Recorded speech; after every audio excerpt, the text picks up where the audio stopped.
Pessoal, muito boa tarde. Nós vamos começar a gravar, então, essa interação síncrona, né? Hoje, dia 23 de novembro de 2021, é a nossa primeira interação síncrona do nosso curso de BPSST, né? Boas Práticas em Segurança e Saúde do Trabalho no Meio Ambiente de Trabalho, no ambiente de trabalho, né? Então, meu nome é João Eudes, eu sou professor do curso técnico em Segurança do Trabalho, às vezes também atuo como professor do curso de graduação em Administração, sou engenheiro metalurgista, engenheiro de Segurança do Trabalho, tenho mestrado em Tecnologia do Ambiente e tenho doutorado, né, eu doutorei no Departamento de Engenharia Mecânica da Universidade do Minho, em Portugal, mas, na realidade, a minha área é uma área meu doutorado, né, o tema do doutorado, a área do doutorado foi na área da metalurgia, uma zona de transição com metalurgia e área do ambiente, né, onde eu desenvolvi um trabalho de pesquisa em que eu tratava de recuperar metais, né, de valor econômico dos resíduos sólidos industriais. Então, já tem desde 2008 que eu trabalho no campus Rio Pomba como professor, né? Tive durante 8 anos como diretor de ensino no campus, né? E venho trabalhando com o curso técnico em segurança do trabalho, nesse momento até coordeno o curso técnico. Então, a gente vai começar essa conversa nossa aqui falando sobre a questão da Covid-19. Né? Será que é interessante a gente falar sobre isso? Né? Será que... deixa eu compartilhar com vocês aqui a tela do material. Né? Só um momento, por favor.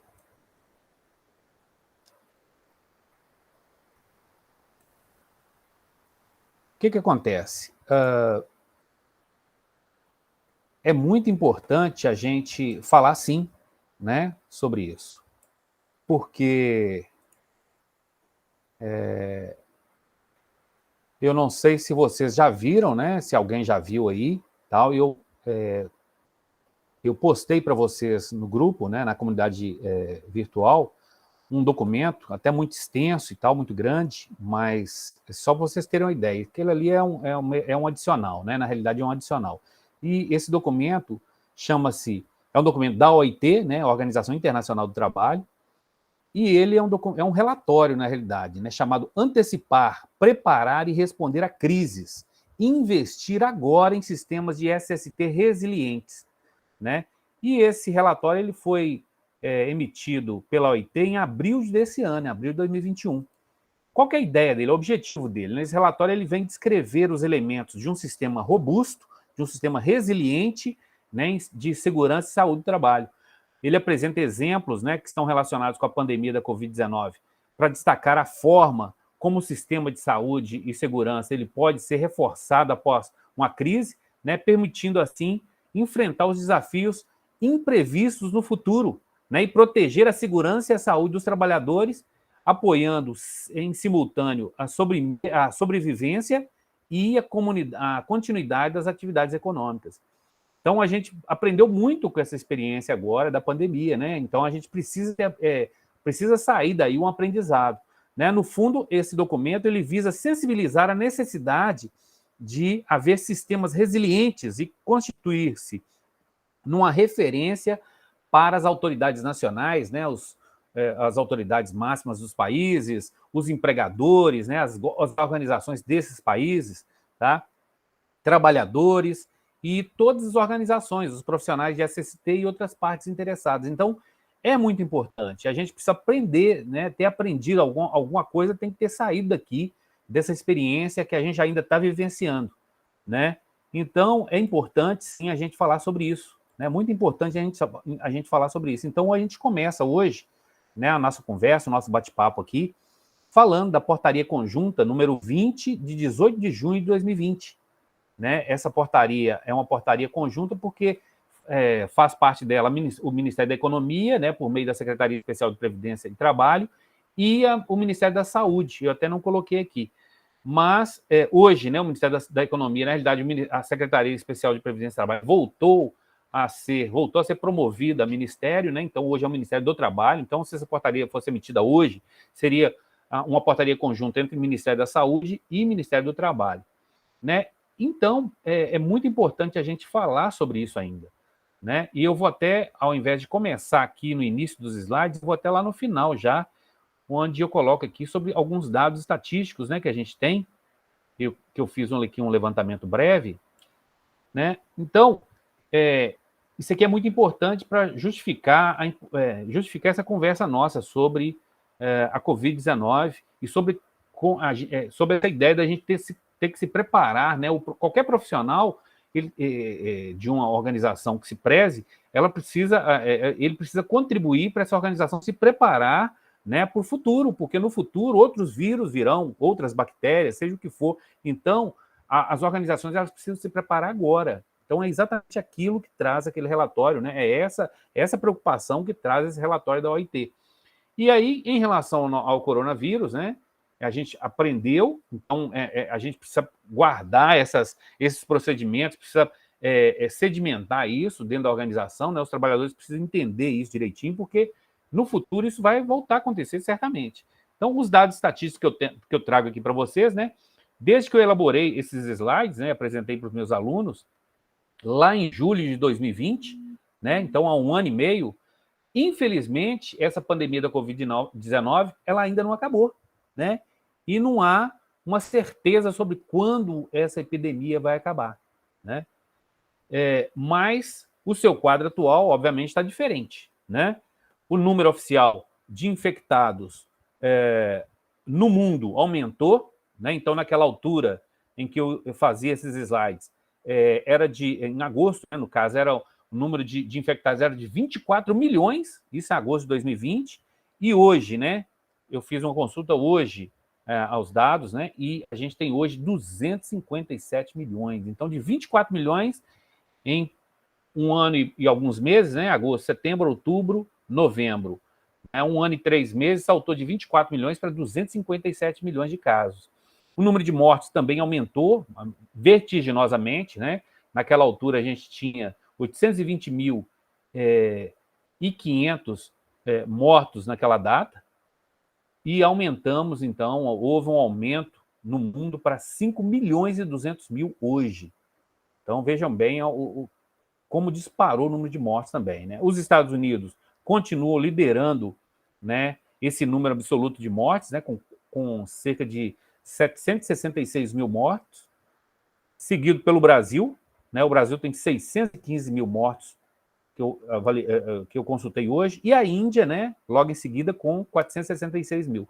Então, são os 3 países onde mais houve morte, né, em decorrência do coronavírus.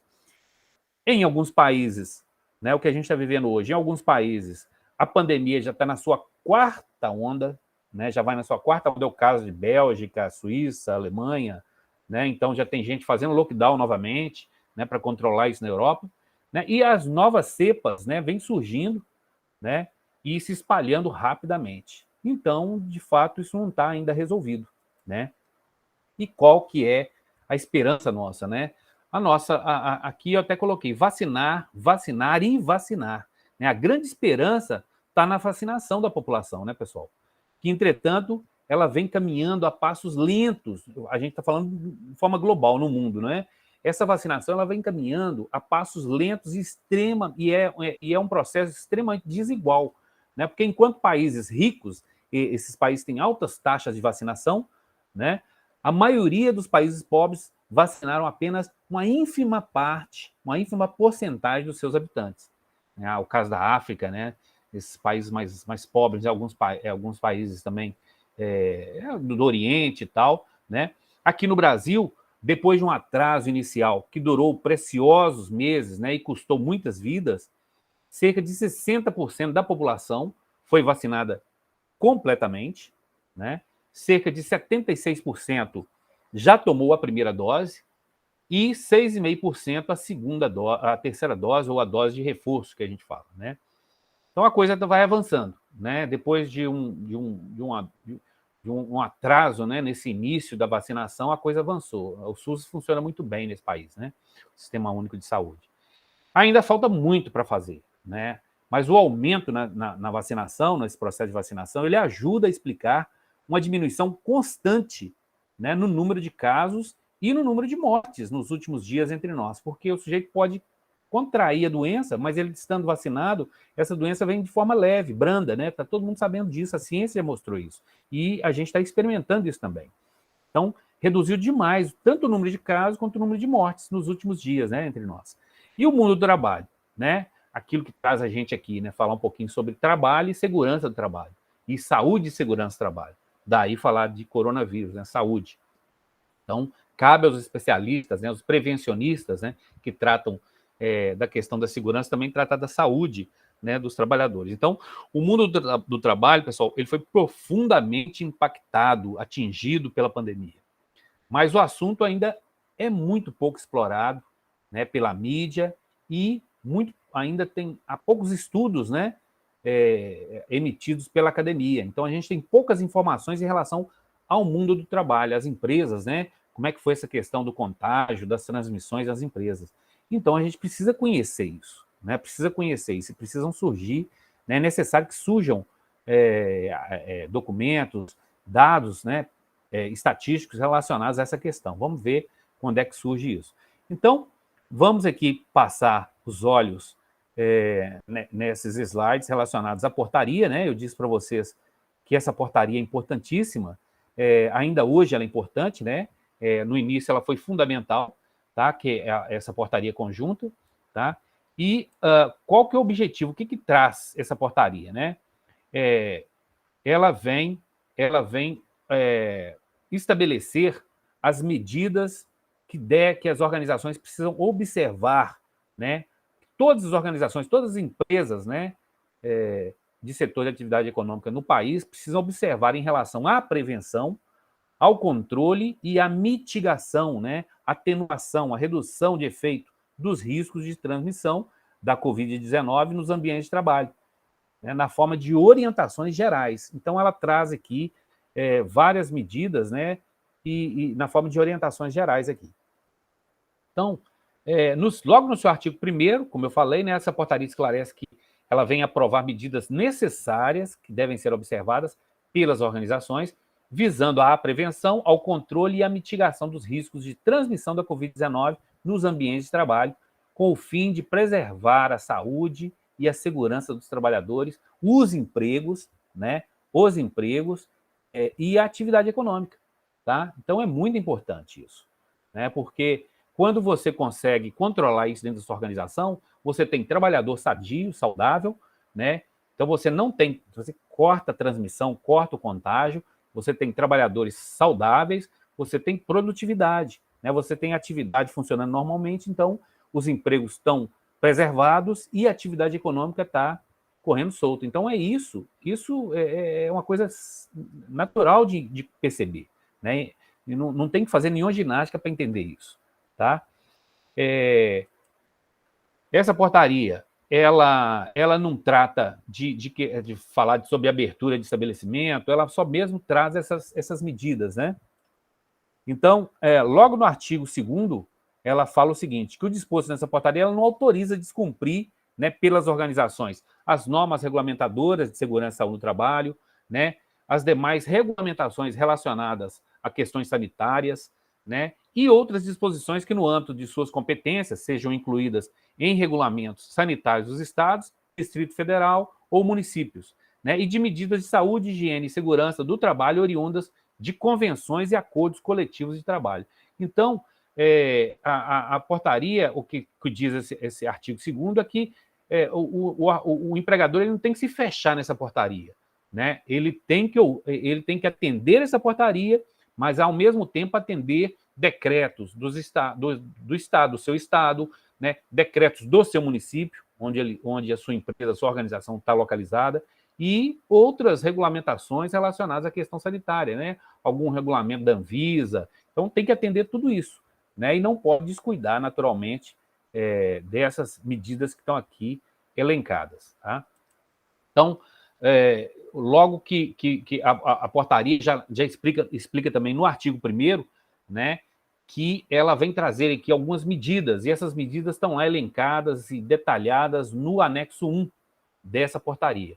Então, quando você vai lá e consulta o anexo 1, você vai verificar que que são medidas de prevenção, né, controle e mitigação dos riscos de transmissão da Covid, né, e elas se encontram organizadas em 12 itens, são 12 itens, né? São medidas de ordem geral, a primeira medida, medidas gerais, né, medidas de ordem geral. A segunda é super importante, que trata da conduta, né? Qual que é a conduta da empresa, da organização, em relação aos casos suspeitos, casos confirmados e os contactantes, né, desses casos suspeitos e desses casos confirmados, né?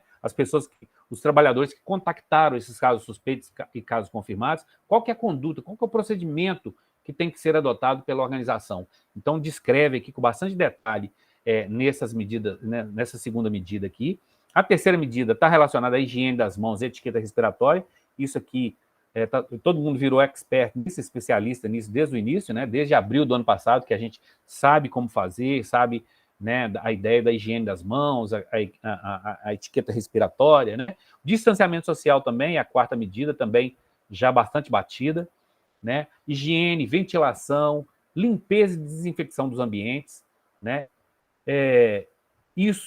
Há muitas empresas que não tinham esses hábitos. Agora, aproveitar que foram criadas essas situações, né? Criado essas oportunidades, né? E isso pode a gente pode continuar com esse trabalho, né? As empresas, elas podem fazer isso e manter, né, esse procedimento de procurar zelar pela instituição com a questão da higiene, da ventilação, limpeza e desinfecção com maior frequência dos ambientes de trabalho, né?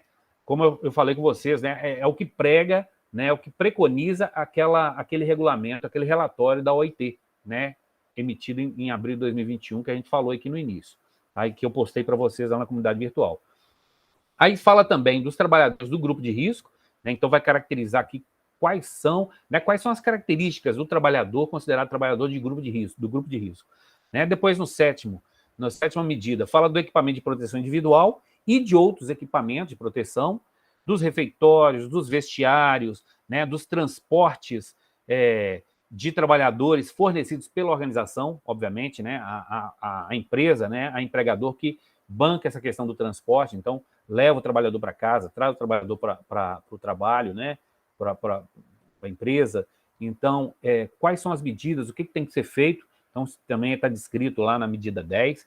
Na medida 11, fala qual que é o papel do SESMIT, né, desses serviços especializados em engenharia de segurança e em medicina do trabalho. Então, há empresas que têm que compor esse SESMIT, né, esse serviço, há outras que não, né, depende aí de algumas características, né, da empresa, número de empregados, grau de risco, são outros detalhes aqui que talvez não venha aqui para essa questão, mas há empresas que têm o SESMIT, né? Então, tendo o SESMIT, ele tem que se envolver com isso. A mesma coisa a CIPA, né? As empresas têm a CIPA, né, funcionando direitinho, né? Então, a CIPA precisa se envolver com isso também, a CIPA precisa apoiar o empregador, a empresa nesse sentido, e, no final, as medidas para retomada das atividades. Então, são essas medidas que são detalhadas, elencadas e detalhadas lá no anexo 1 da portaria conjunta número 20, tá, pessoal? Então, falando aqui muito rapidamente das medidas gerais, né, eu acho que eu vou passar isso aqui, porque depois vocês vão dar uma lida, né, e vão sedimentar isso, né, e tendo dúvidas, vocês podem colocar para mim, tá? Então, mais uma vez, né, falei das medidas, passei, né, os olhos sobre as medidas, então tem as medidas gerais, né, essas medidas gerais, as instruções aos trabalhadores, aqui fica muito claro a importância, dentro das medidas gerais, fica muito clara a importância de informação, né, gente? Aqui, informações, tanto sendo passadas do empregador, da empresa para o trabalhador, quanto informações que o empregador, né, que o empregador precisa ter dos trabalhadores, dos seus trabalhadores.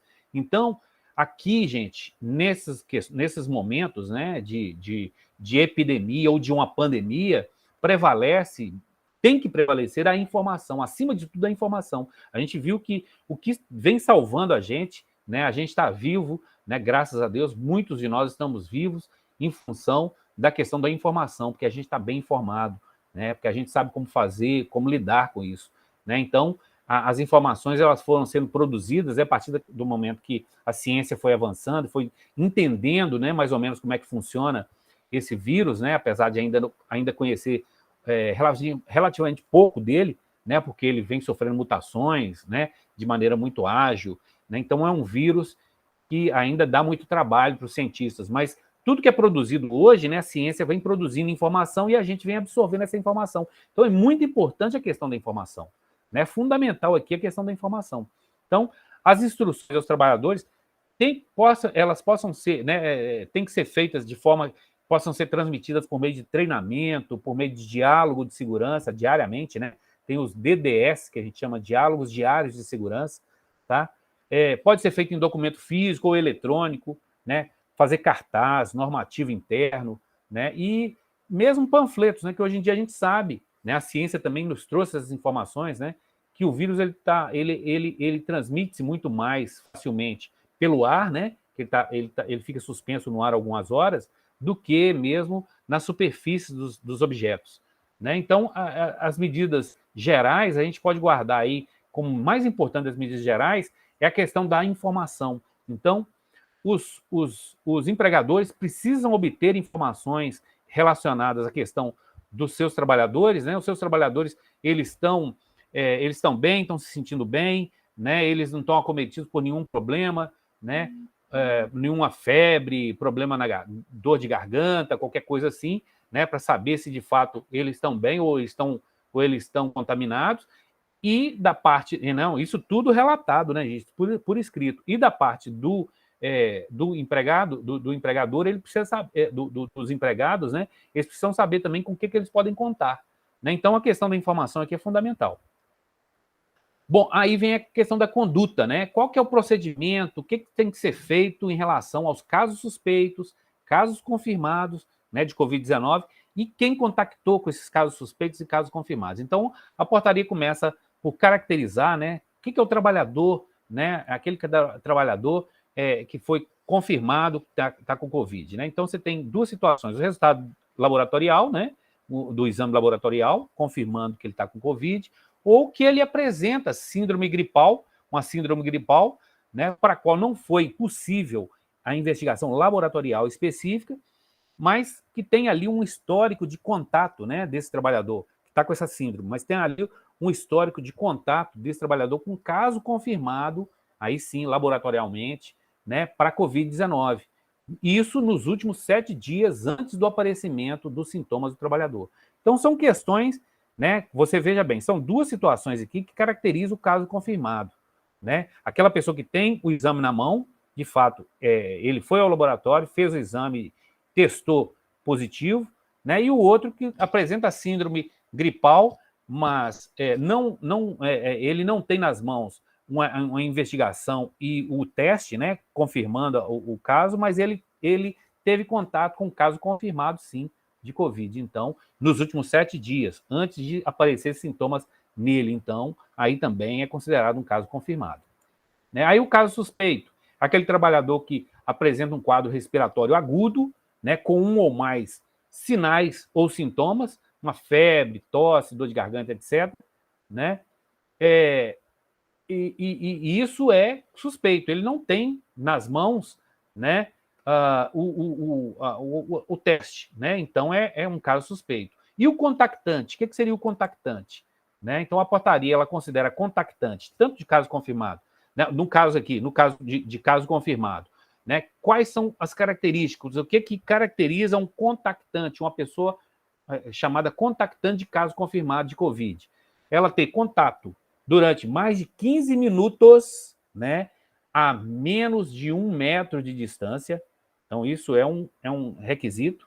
Permanecer a menos de 1 metro de distância durante o transporte, compartilhar o mesmo ambiente domiciliar, ou ser profissional de saúde ou outra pessoa que cuide diretamente de um caso de Covid. Então, são essas situações que caracterizam contactante de caso confirmado de Covid-19. Tá? De caso suspeito, aí tem um contactante de caso suspeito, né? Quais são as características, tá?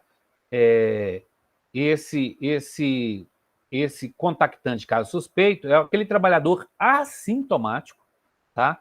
Que teve contato com caso suspeito da Covid-19 entre 2 dias antes e 14 dias após o início dos sintomas no caso, né, em uma das situações abaixo. Ter contato durante mais de 15 minutos a menos de 1 metro de distância, permanecer a menos de 1 metro de distância durante o transporte, compartilhar o mesmo ambiente domiciliar ou ser profissional de saúde ou outra pessoa que cuide diretamente de um caso de Covid ou trabalhador de laboratório que manipule ali amostras de casos de Covid sem a proteção recomendada. Então, são essas as situações, né, muito parecidas. As situações são as mesmas para o caso confirmado, mas aqui está falando de que ele teve contato com um trabalhador assintomático, né? Ele é assintomático, né? Vamos seguir aqui. Bom, aí, qual que é o procedimento? Né? Qual que é a conduta, então, da empresa? Né? A organização, a empresa, ela precisa afastar, ela deve afastar imediatamente trabalhadores das atividades laborais presenciais por 14 dias, nas seguintes condições: casos confirmados da Covid, casos suspeitos da Covid e contactantes de casos confirmados. E os contactantes de casos suspeitos? Não. Né? Nesse caso, não. Então, são só essas 3 situações aqui que você precisa, a partir do momento que você recebeu a informação de que o sujeito é um caso confirmado, ou é um caso suspeito, ou é um contactante de caso confirmado, aí a empresa precisa afastar esse trabalhador por 14 dias. Tá? Entenderam qual que é a ideia aqui? Então, a conduta é essa, né? E isso vai, né, explicando a situação, vai explicando aqui, nesse item 2 aqui, né, para cada situação, o que tem que ser feito, né? É uma receita de bolo mesmo, né? É como se fosse uma prescrição médica mesmo aqui, né? Um procedimento que tem que ser adotado, tá? Aqui, ó. Então, está explicando direitinho todas as situações. Depois a gente fala da higiene das mãos, etiqueta respiratória, né? Aí a gente até colocou uma imagenzinha aqui que vocês já estão fartos de conhecer, né? Em relação à lavagem das mãos, a higiene das mãos, etiqueta respiratória, distanciamento social, né? Aí a gente sempre lembrar desses cartazes, né? Que a gente falou lá atrás, a questão da informação, né? É fundamental, né? O distanciamento social, né? A questão da higiene, ventilação, né? Da higiene, da ventilação, limpeza e desinfecção dos ambientes. Então, as empresas criarem esse procedimento, né? É isso que fala aquele relatório lá que eu disse para vocês. Então, ele traz ali um sistema, os sistemas resilientes, os sistemas robustos. Resiliente é o quê? Um sistema resiliente é aquele sistema que pode vir o vírus, pode vir a bactéria que eu estou preparado, né? Eu me preveni. Então, eu tenho um sistema resiliente que vai resistir ao contágio, à transmissão, ou seja, do vírus ou da bactéria. Então, é essa a proposta daquele relatório da OIT, tá, gente? Então, mais uma vez, a questão da higiene, da ventilação, limpeza e desinfecção dos ambientes é uma coisa interessante para a empresa adotar agora como uma rotina, né? E não só agora durante o período da pandemia. Terminou essa questão da pandemia, a gente vai se ver livre desse vírus? Se Deus quiser, um dia a gente vai se ver livre dele. Assim que acabar isso, a empresa está preparada para ela manter essa rotina, tá? Da higienização dos equipamentos, das ferramentas, do processo de ventilação, da limpeza, né, com maior frequência e desinfecção dos ambientes, tá? O que são os trabalhadores do grupo de risco? Aí também detalhe aqui qual é a característica, o que caracteriza um trabalhador de grupo de risco, tá? Os equipamentos de proteção individual, né? Agora, desses equipamentos, eu vou parar aqui um pouquinho para falar com vocês sobre a questão da máscara, né? A máscara, gente, as máscaras cirúrgicas, tem muita gente que não sabe disso. Máscara cirúrgica e máscara de tecido, elas não são consideradas EPI, equipamento de proteção individual, né? Por quê? Porque elas não estão lá na NR6. A NR6 é uma norma regulamentadora que trata dos equipamentos de proteção individual, né? Então, máscara cirúrgica e máscara de tecido não estão lá. Se não estão lá, nada que não esteja lá é considerado EPI, tá? Então, eu nem falei muito com você sobre as normas regulamentadoras, mas eu vou deixar para o professor Paulo Jabur falar com vocês. Ele vai fazer ele vai iniciar a conversa dele explicando essa questão das normas, né? Normas regulamentadoras. Nós temos 35 normas vigentes hoje, né? Que na realidade são a nossa Bíblia, né? A Bíblia do prevencionista, do profissional da área de saúde e segurança do trabalho. Então, a gente se baseia muito nelas, né? São 35 normas que varrem aí várias atividades econômicas, do setor da atividade econômica, né? Vários setores, né? E aí a gente tem que estar ali seguindo essas normas, né? E tem uma norma importantíssima que eu vou tratar com vocês mais especificamente, que é a norma regulamentadora número 1. Para mim, é a mais importante de todas elas. Mas voltando aqui à questão das máscaras, né? As máscaras cirúrgicas ou de tecidos, elas devem ser fornecidas para todos os trabalhadores. Então, isso até mudou, né? Hoje há uma exigência, né, de que seria interessante que fosse uma máscara um pouco mais pudesse aumentar essa questão da prevenção do contágio, né? Então, talvez não fosse interessante a empresa distribuindo máscara de tecido para o seu trabalhador, se fosse possível a PFF2, né, o AN95, essa classificação é americana, é norte-americana, dos Estados Unidos, né, aliás, mas aqui para o Brasil, a paralela a ela, né, a equiparável a ela é a PFF2, então a ideia seria essa. Mas, como está na portaria, a empresa pode seguir, né, o empregador pode seguir isso. É recomendável que seja uma máscara um pouco mais interessante, uma máscara que, de fato, ela faça mesmo essa obstrução. Mas, como está na portaria, ainda pode ser entregue, né, para o trabalhador as máscaras cirúrgicas, as máscaras de tecido, mas a empresa é responsável pelo processo de higienização, né? Então, sobre isso, eu gostaria até de abrir um parênteses, né, para mostrar para vocês. Na semana passada, a 3M apresentou aqui um novo conceito de proteção respiratória para profissionais da área de saúde. Então, vejam bem, se a 3M está apresentando uma coisa dessa, gente, é porque isso agora é uma tendência, né? É isso que eu falei com vocês. As empresas, as organizações precisam criar, né, com apoio, naturalmente, dos chefes de Estado, né, dos responsáveis, as autoridades máximas de um país, essas empresas apoiadas por eles precisam criar sistemas resilientes, né, para os vírus que virão, para as bactérias que poderão vir, né, e alastrar por aí. Então, a 3M apresentou num workshop na semana passada um novo conceito de proteção respiratória. Então, lá ela começa a falar, né, sobre o trabalho do profissional da área de saúde, né, o pessoal que trabalha nas clínicas, né, o pessoal que trabalha produzindo medicação, né?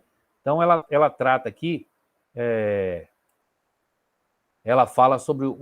aqui, né, com relação à exposição respiratória, existem os riscos, né? As precauções, elas são baseadas em transmissões. Então, você tem o contato, né?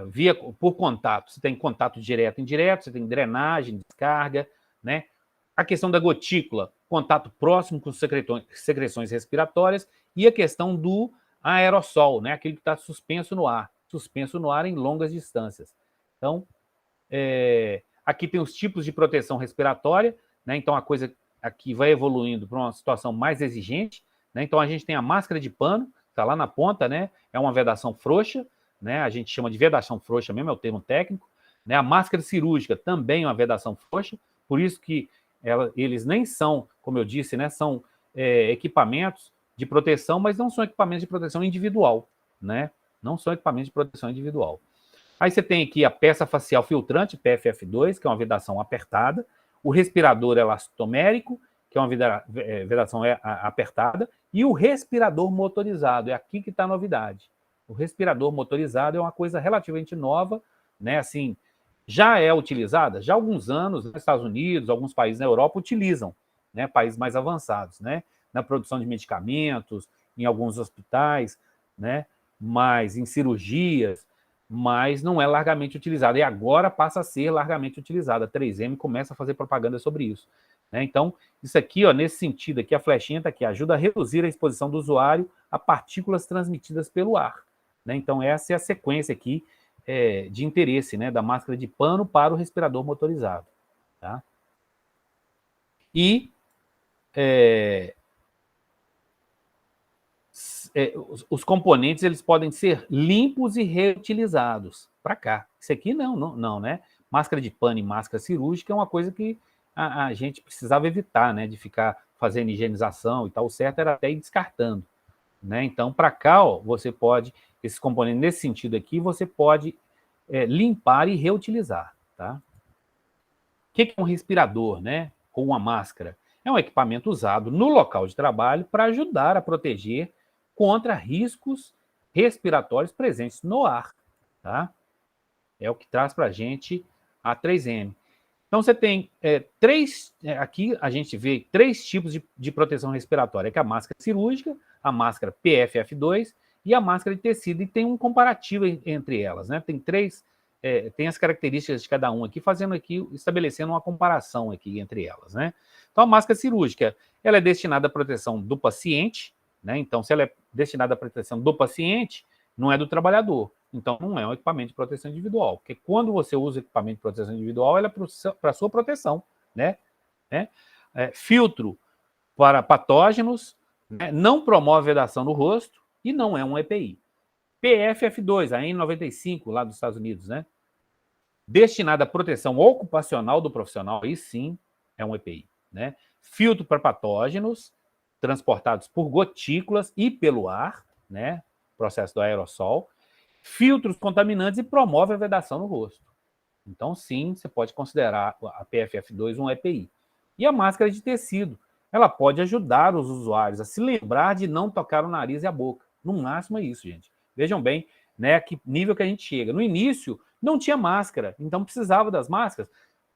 Todo mundo, vamos usar máscara de pano, né? Porque a gente a produção ainda era muito pequena, né? No mundo, a produção era pequena e a gente precisava deixar as máscaras, né, que realmente fazem a barreira, para os profissionais de saúde. Então, a ideia era não usar máscaras PFF2, deixar isso para os profissionais de saúde e usar as máscaras de tecido. Hoje, com a produção de PFF2 em alta escala, você já pode começar a usar essas máscaras, né? Inclusive o preço caiu e tal, né? Então, a máscara de pano, na realidade, ela pode até ajudar o usuário a se lembrar de não tocar o nariz e a boca. Ela auxilia a reter gotículas expelidas pelo usuário.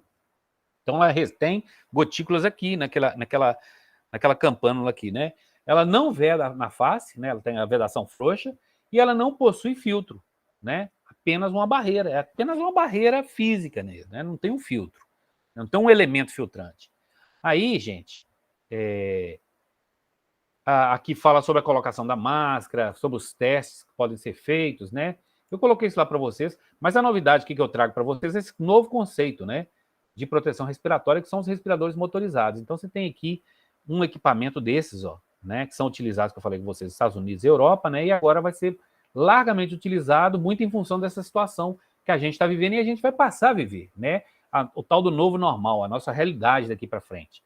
Então, você tem aqui um respirador motorizado, uma cobertura facial aqui, né? Aqui a traqueia, essa mangueira que é chamada de traqueia, né?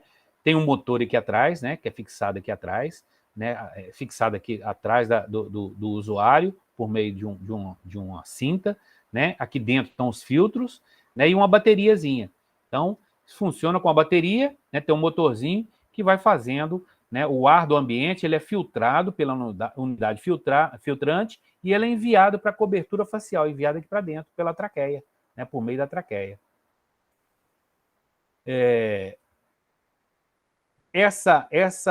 O filtro que está aqui é um filtro P3, né, uma classificação muito superior à PFF2, então tem alta eficiência na filtração. Tá? Como é que funciona, então? O ar ele é conduzido pela traqueia até a cobertura facial, então ele capta o ar, né? E esse ar é conduzido pela traqueia, né, até a cobertura facial. Claro, o ar filtrado, né? O ar passa pelo processo o elemento filtrante lá junto do motor ali, né? Um elemento filtrante, o filtro é P3, que eu falei com vocês, né? E aí o ar é conduzido pela traqueia até a cobertura facial, até aqui dentro, né? O excesso de ar ele sai pela cobertura facial com uma pressão maior do que a externa, né? Então, a pressão aqui fora é a pressão que o ar sai, aquele ar sai, né? O sujeito está respirando, é muito maior, então não entra ar aqui, sai, né? Isso é que é chamado solução de pressão positiva, né? Então, entra ar pela traqueia, entra ar limpo, purificado aqui pela traqueia, e o sujeito respira aqui e sai ar daqui, ó, o ar sujo, né? O ar viciado sai aqui por baixo, mas sai com tanta pressão que ele não deixa aquele ar aqui embaixo entrar, né? Na cobertura facial. Então, você cria ali uma barreira que não permite a entrada desse ar contaminado. Bastante interessante, né? Quais são as vantagens desse respirador motorizado, né? É um maior nível de proteção, maior conforto, ele pode facilitar a comunicação, né? Porque ele tem esse sistema aqui transparente, né? Então você pode ler nos lábios a pessoa que ele está falando e tal, né?